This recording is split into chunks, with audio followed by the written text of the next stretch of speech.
All right. So thanks so much, everyone, for joining me today. My name is Gellis, and I am here with Christina Law. And for those who don't know about me, of course, I do teach sewing and fashion both in studio and online. And we are here with one of our wonderful guests to talk more about sewing and fashion. So I'm going to introduce her right now. She'll tell us a little bit more about herself and definitely. So welcome, Christina. Thank you so much for joining us today. I'm so thrilled that you're on the show today. So welcome. Well, thank you for having me. Thank you. You're so very welcome. You're so very welcome. Now, I just want to ask a few questions. We're just going to find out what sort of sewing Christina does and which part of Canada. I believe we are connecting in Canada. So what part of Canada you're from?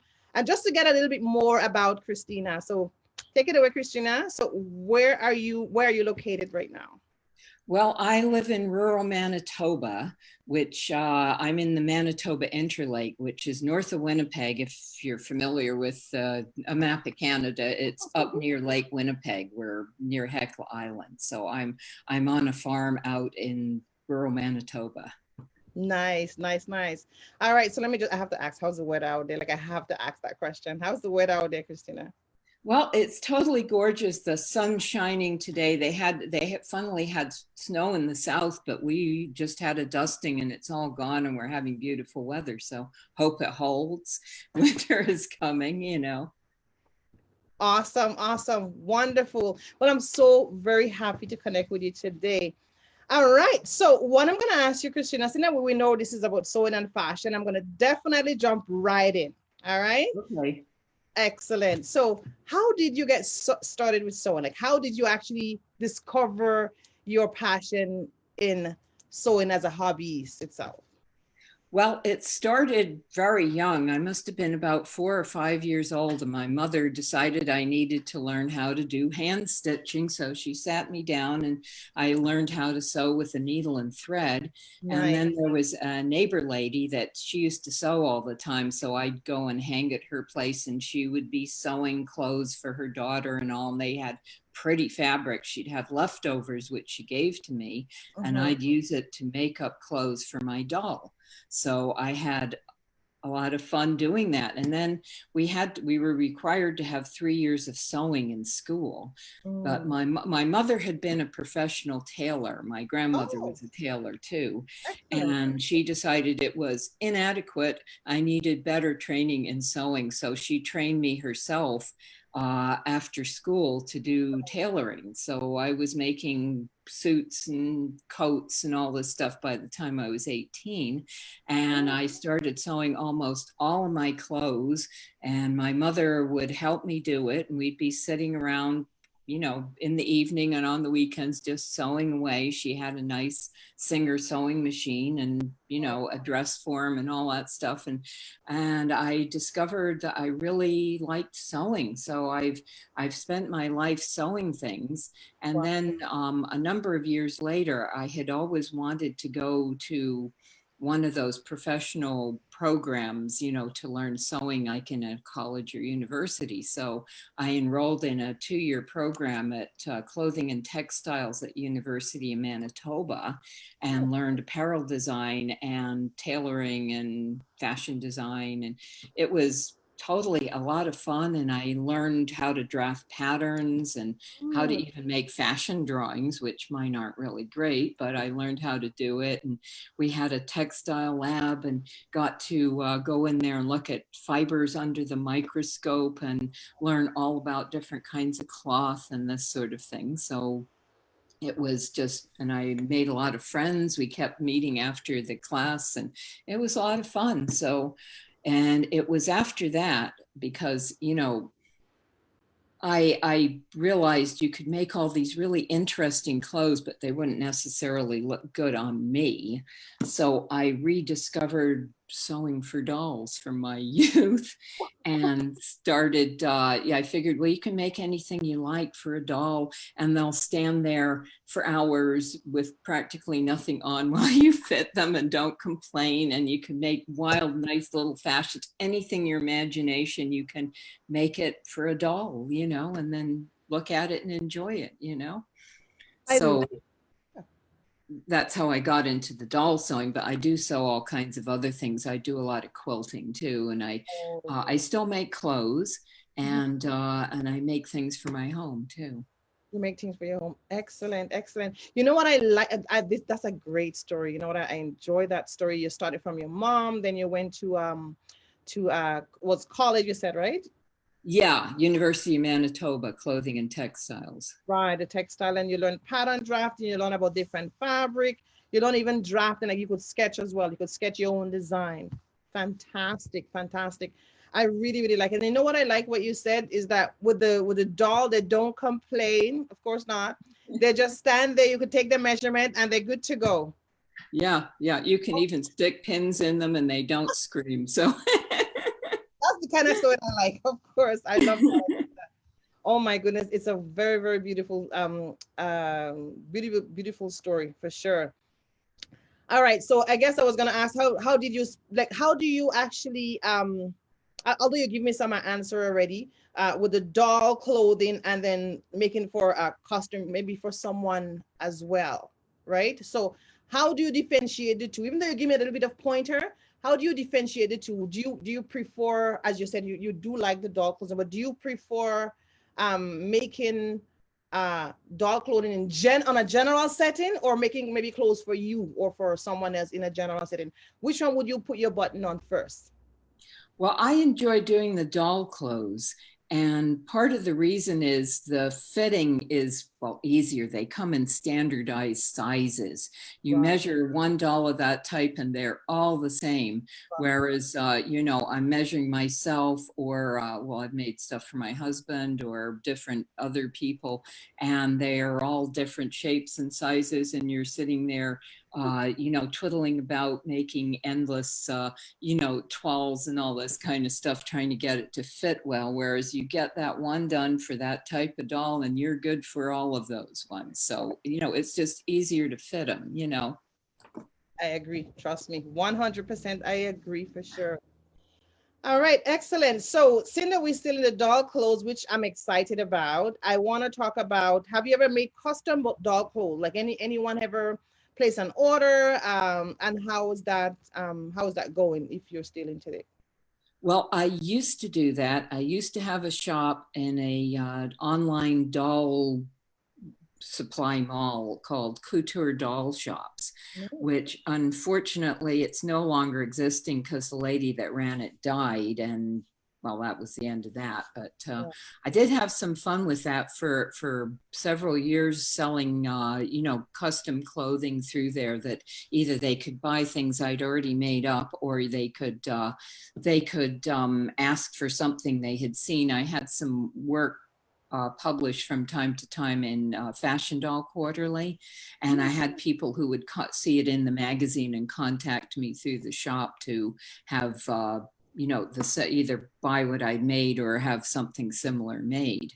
But I haven't done that for a bit now because I just sew totally for my own fun now. Right. Okay. And you mentioned a website. So it's something I could actually link in the description below. Is that correct? Like once we complete the video, just in case people need to view the website? That's right. Yeah, I have a website. It's about how to sew clothes for fashion dolls. And it's sewfashiondolls.com. Sewfashiondoll.com. Okay, great. Yeah. So sewing instruction. Definitely. All right. So I'll definitely link it in the description once we complete today. All right. So I'm gonna also ask, so do you miss, because Cindy, you say you don't do the sewing of the custom anymore. Is it something that you miss? No, I don't. There's a lot less, well, there's less pressure if you're not trying to do something somebody else is going to be pleased with. I just please myself. And since I'm just doing it for fun, well, I can do anything I want if it's just for me, my family, my dolls, my house, you know. Excellent. Of course. I like that, of course. So, and I think you still sew anyway. You still sew for your house, as you mentioned. You still sew for your Oh dolls. yeah, I sew every day, so at least if I can get the time to do it. Yeah, I know. Okay, excellent. All right. So, the next question I'm going to ask you how to show me those dolls and show me those clothes. Sure. Give me some tour about the dolls. So, I would definitely want to see some of the dolls and the clothes you make.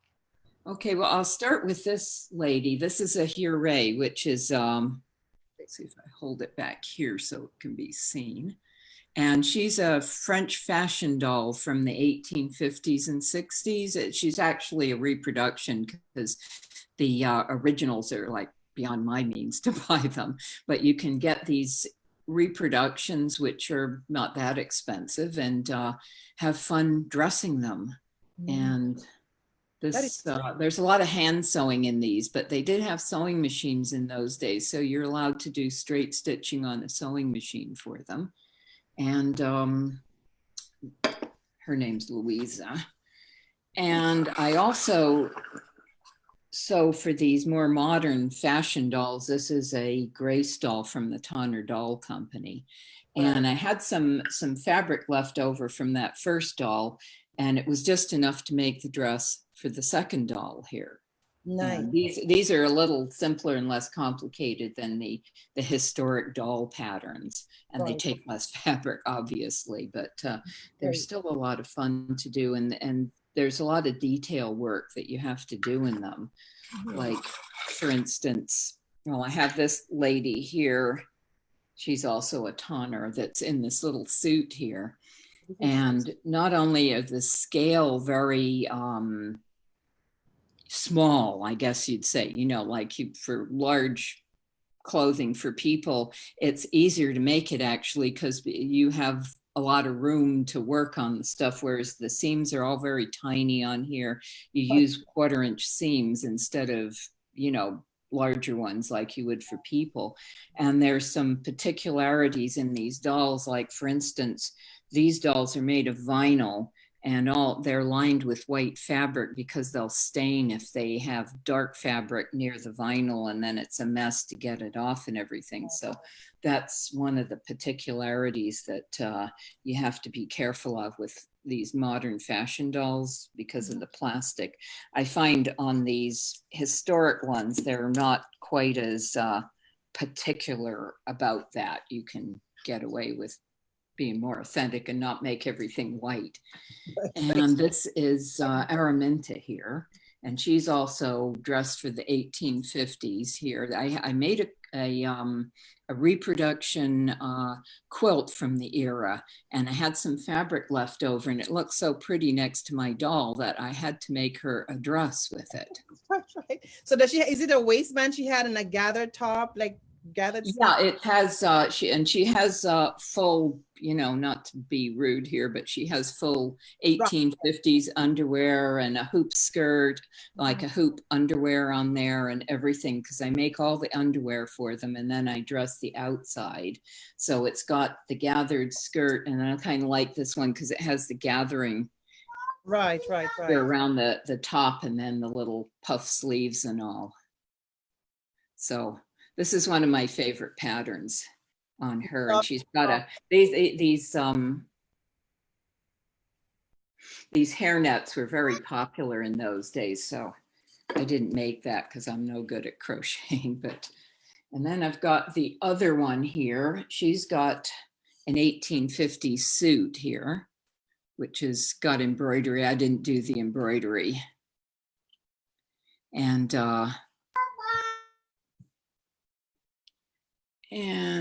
the last one I have here, I just got this doll and I'm building her underwear here. So I've just started with her. She's got to have her hoop skirt made, and then I've got to decide what sort of dress to put on her. Right. This is stunning. And it keeps me busy, and you get to, especially with these historic ones, you get to do all this kind of hand detail and, what they call heirloom sewing with the pin tucks and, all that kind of candle wicking stitches and all that kind of interesting stuff that they often don't put on modern clothes anymore. So it's fun that way too. Right. Wow. Excellent. I love all the dolls. I love all the styles. Very ancient, classic, modern, fantastic. Very, very fantastic. So the next question I'm coming with is it difficult? Is it challenging? Or is it so easy because it's just a small piece of fabric? Oh, Tell me. no, no, no. It's actually more difficult to make these doll clothes than the full size Oh, because, you have these, like, for instance, sleeves, and I mean, people are challenged putting in sleeves for regular size people, because you have to do the easing over the shoulder and get it to fit in there properly and smoothly and everything. And you do that in doll scale. And oh man, that is very hard. They often use different techniques to do it. And there's two ways to do it. There's like, well, there are people saying there's two schools of thought on it. Either you make it the flat way where you sew the shoulders and then flatten it out, put the sleeve in, like you'd sew a t-shirt or something, and you sew the sleeve in flat and then take it and sew the under sleeve and down the side there, which can make it a lot easier to do, but then it's harder to ease it in to get it to fit across the cap. And then the other group of people, and I've done it both ways, is you sew it like a regular person where you sew the sleeve, the top here and the side, and then sew the side of the seam and put it inside there and do it around there. I don't know. I really don't know which is easier. They're both extremely difficult to do because they're tiny. yeah, tiny. All right, good stuff.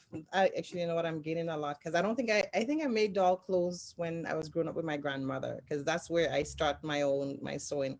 So you just put anything. I never do it professionally. So it's really, really good to learn about this little thing you're telling me for sure, for sure, for sure. Because I would think it's just a little tiny clothes, maybe, you know what I mean? So thank you for sharing that for me. Thank you. All right. So my next question: do you make patterns for your dolls, or do you just cut and sew? Like how do you structure the sewing? Well, I do a bit of both. I've made patterns. If I can't find what I want in a pattern, I make it up myself. Or if I have something in mind that I want to make, and I can design the pattern and do that. But if I just want to get some clothes on a doll, it's easier to get a pattern. Plus, some of the people make some very cute patterns, Mhm. and I enjoy getting them and making them up and personalizing those too. So I do a bit of both. It depends on what I want to do. Absolutely. That's a great answer. Exactly. And some people have a myth about pattern. I mean, for some people I met, they have a myth. It's like if you use pattern, pattern make life easier. As you said, there's so many different cheap pattern. You could just cut the pattern and just get your garment going. So definitely, definitely. All right. And the thing is, you learn pattern drafting. So you could decide to make your own couture pattern style, or if you just, and Yeah, the good thing about pattern, a blouse pattern could always be altered into whatever style you desire, right? exactly. Yeah. If you have your basic pattern, you can do anything you want with it. Anything you want with it. Awesome. Awesome. It's All right. actually a bit harder to do the to draft the patterns for the dolls because again it's so small, and where you have sometimes there's charts that you get in those pattern drafting, like you add a 1/4 inch here for doing that or something, and it's all like standard or industrial tables that they have.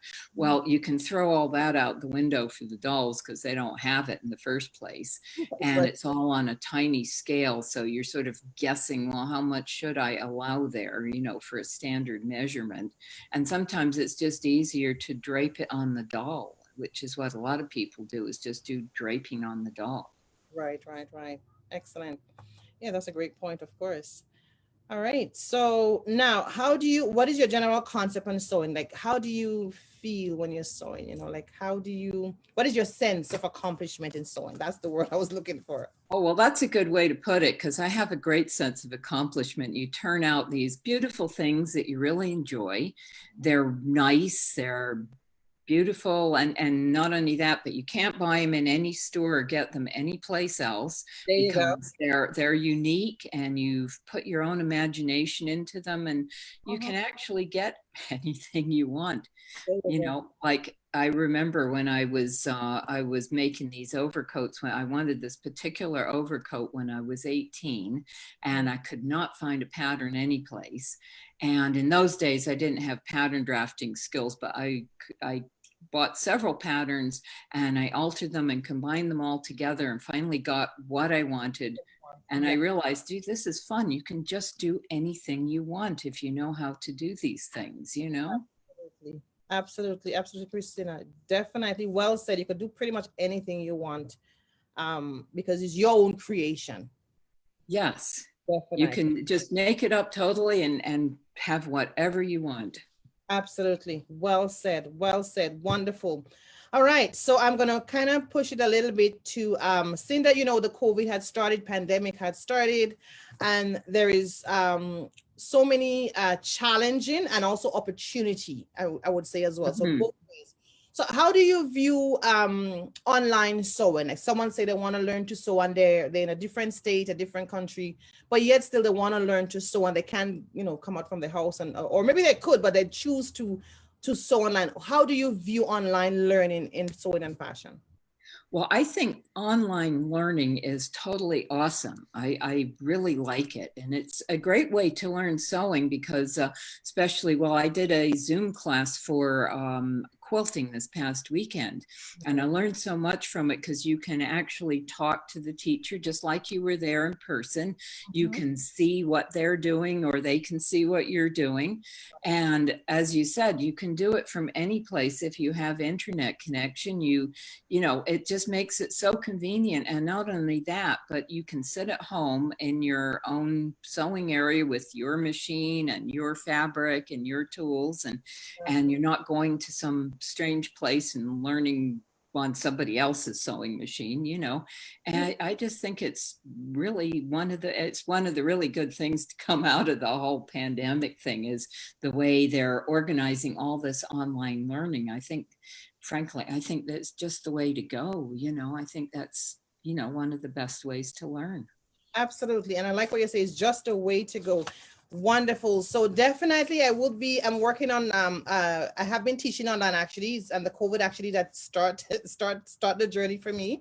So it has been great and I'm coming up with more courses and more online learning. So if anyone interested in learning online, definitely contact us through the link below. And also I do have in studio class as well. So my in studio class with I still have it going until everything would be transitioned. Eventually, that's my goal, is to transition everything online.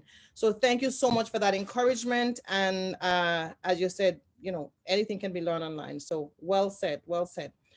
All right. So do you have any final thoughts for anyone that might want to get into sewing and fashion? Or they say, because I get a lot of people who contact me, well, I want to start my sewing and fashion business, but I'm scared.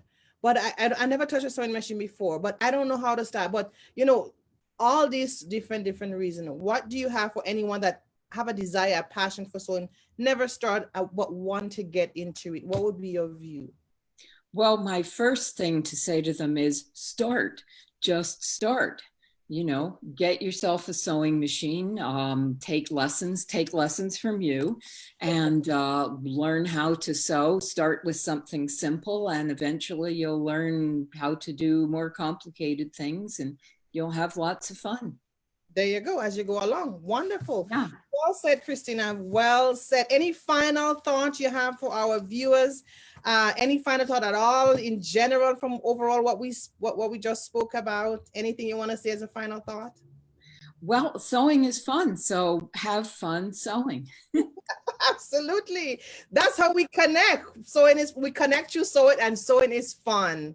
Wonderful, wonderful. All right. So my view now, definitely, I want to thank you so much, Christina. I appreciate you so much. I remember when I said, can you do a live with me? She's like, she didn't hesitate. So I am so thankful. And the great thing is that you share your passion, and that's my passion as well. And I learned a lot today about the doll clothing. Because you know what, my daughter have a doll, and I have to start making doll clothing for her doll. So that's the tips I learned today, I'm going to apply to making her clothing, of course. All right, viewers. So I want to thank you guys so much for joining us today. Just, you could definitely click the link in the description below to find out more about what she does. She do have a website. We will be linking it in a little bit once we finish the show. And also I want to let you know that there is peace in sewing from my perspective. And ultimately there is peace. If you're looking for peace, which is the ultimate peace, is Jesus Christ, the Prince of Peace. That's my final thought. Thank you so much, viewers, and we will see you in our next live. Thank you, guys. Take care.